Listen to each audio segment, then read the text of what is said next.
Ndugu, naitwa kwa jina la Hamisi Mwanuke, niko journaliste wa Investic.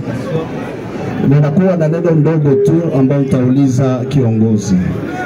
Sisi na Wafuliro tuko mtu mmoja, lakini sisi tuko wengi sana Uvira na vipande yote ya Plaine ya Ruzizi. Hatujawahi kubadilisha mlima majina wala maji, lakini huku kwetu ilikuwa ikiingia inakuwa Burembo. Yani wako wanaenda wanabadilisha majina kwa lengo gani? Hilo ni ulizo la kwanza.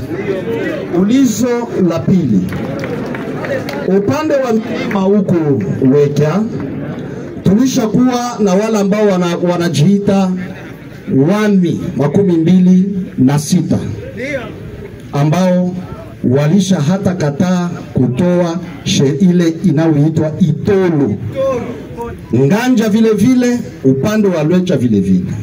Ulizo langu, haone kama msipo tafuta amani ya kweli kuanza hata kwa vijiji, isiwe tuko wazalendo, ishuke mpaka kwa vijiji.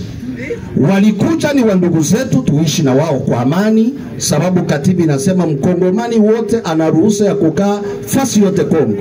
Lakini tutii sheria ya ile udongo.